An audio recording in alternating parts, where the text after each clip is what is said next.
All right, we have the Lowrider S versus the Fat Bob today. And I'm gonna tell you all the similarities between the two bikes. I'm gonna tell you what makes them special, what differentiates the two, and which one I like the best and why. If you like this type of content, make sure you subscribe to the channel and hit your notifications. It's totally free. All this is big thanks to American Biker in Latson, South Carolina. So if you're looking for a barely used Lowrider S or Fat Bob, or one of the many new Indians they have, come talk to Rob at American Biker. Big thanks to these guys for their continued support. So the first thing I want to touch on is the similarities between the two bikes. The inverted front shocks on both of them. Both of them are roughly 679 pounds, 675, pretty much the same. The seat height on them, 27 inches. Another thing I want to mention here are the pipe designs. So you'll notice with the Fat Bob, it kind of comes around the timing cover, goes into one, and then back into two, and kind of has this upswept look to it.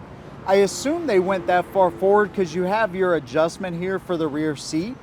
So that is a potential reason. Plus, if you had it where it came off the head and right here, it would bring a lot of heat to your inner leg as opposed to having it towards the bottom of your leg down there. So by the way, this kind of bronze coloration on it looks really, really awesome. And then the kind of brushed aluminum look on the actual pipes there. On the Lowrider, it's a little more straightforward. You got the exhaust pipe that comes off here, and then the forward one there. And so you got plenty of room here. You're gonna get heat off of both of them, but you got plenty of room from here to the inside of your leg to kind of keep that off of you. And then we got the open ventilator here with the 114 badge, and the identical setup here on the Fat Bob as well.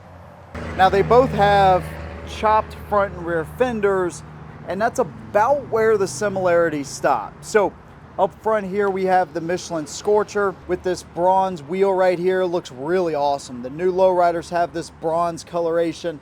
Just looks freaking great. 19-inch wheel here in the front, and we have dual disc up here with that chopped front fender. On the Fat Bob, we have Dunlop tires, a little bit more aggressive pattern here. And this one's actually a 16-inch, and then you'll see they have that white etched Harley Davidson into the rim, which again, I'm a huge fan of. Pretty much everything Harley does with their styling looks really good.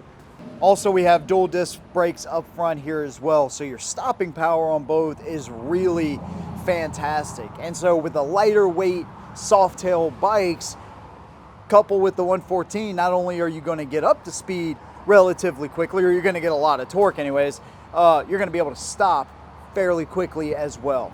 Now, if you look at the front of the bikes, one thing that is clearly different between them is the lighting setup.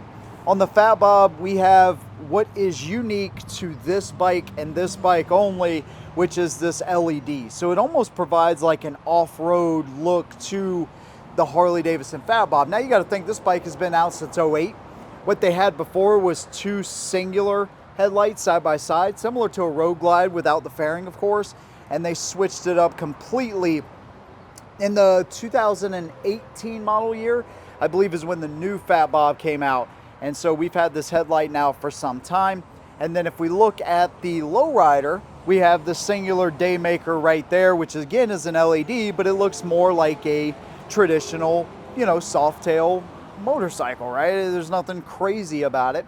And then we have this little mini fairing right here. Now, I recently reviewed the Lowrider ST. So if you're looking for a Softail, you like the West Coast styling of the Lowrider, but you want basically a full fairing, you can check that video out as well. Handlebars, totally different too. So on the Lowrider, we have a slight rise. I believe this one is actually a 4.5-inch rise with these moto style drag bars. On the Fat Bob, we have a similar rise, maybe a little less than the riser here, but then we have a full drag bar there as well. And I'm going to talk about the seating position here in a minute. And then both of them have their turn signals, which, guess what? They're halogens, even on these newer motorcycles right here. Our instrumentation is pretty simple. So we have just this kind of half console right here. The rest of it's tank with this really cool graphic. 3.5 gallon tank, by the way. We have a single cluster. Tachometer is analog. Everything else is digital. We have our gas cap over here. And while this is a smaller tank compared to the lowrider, at least it's not like the, what was it, 2.5 or 2.1 gallon tank in some of the Sportsters. So you get a little more bang for your buck right there. One thing I talk about on both motorcycles is this kickstand. It's really kind of weak. The spring tension is not that great, and it doesn't go out very far either, so I don't have a lot of confidence in that thing. I've never had an issue with it, even when I owned my lowrider, but I'm just not a real big fan of that. On the lowrider here, this being a 2020, we have the old school console here. It goes all the way from the bottom of the tank to the top. We have our analog tachometer, analog speedometer, and we have a digital gauge in here as well. Low fuel level, gear indicator, trip A, trip B, all of that good stuff. So when it comes to the aesthetics, I definitely like this better. Not only do I like it better than the Fat Bob, but I also like it better than the new ones where they just put a single cluster in between the handlebars. I really don't like that at all. And the lowrider ST is even worse with the little LCD screen that's just kind of worthless, in my opinion anyways. We got a faux cap on the left side, and we have our actual gas cap on the right side to give some symmetry there. Both of them are keyless ignition, both of them have ABS. By the way, neither one of these bikes has very many miles. That one has like 4,700, 4,500. This one has like 6,000 miles. So not a lot of miles at all. But whoever owned this bike previously actually put the sundowner seat from Harley. This is a really comfortable setup. It's kind of firm, especially for your passenger, but it feels really good, and you got a really nice ledge right there to support you. And I'm actually a fan of this seat a lot. The one on the Fat Bob, man, it looks good with that white stitching, and it almost has like a gel kind of insert or something. But man, this thing would suck after 80 or 100 miles. I wouldn't want anything to do with that. And whoever your passenger is wouldn't like you too much either after a certain amount of time. But they are both set up for rider and passenger. Now, one thing you'll notice both previous owners did is they put a sissy bar here with a nice pillion pad.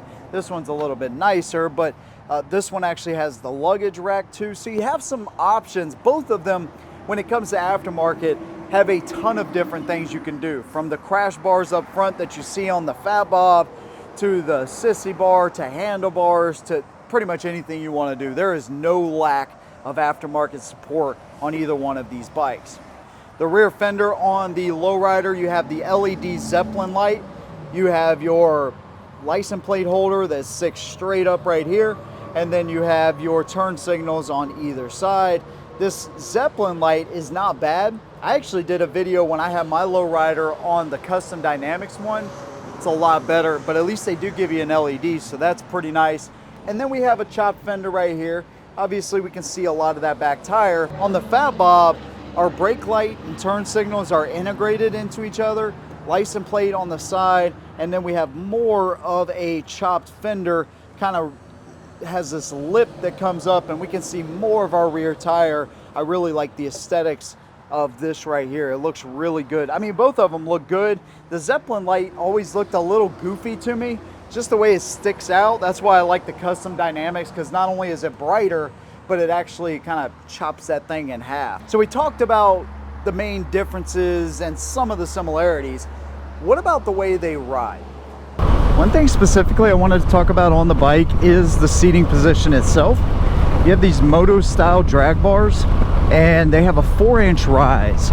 And so what you'll notice is my arms are basically straight out in front of me, and you know, just stock, I am a little bit hunched over the tank. Not much at all actually, but my arms are completely stretched out.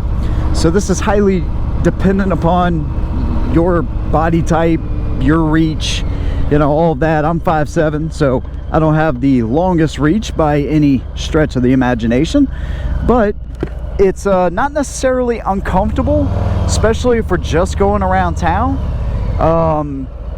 But again, that depends on who you are and what you find comfortable.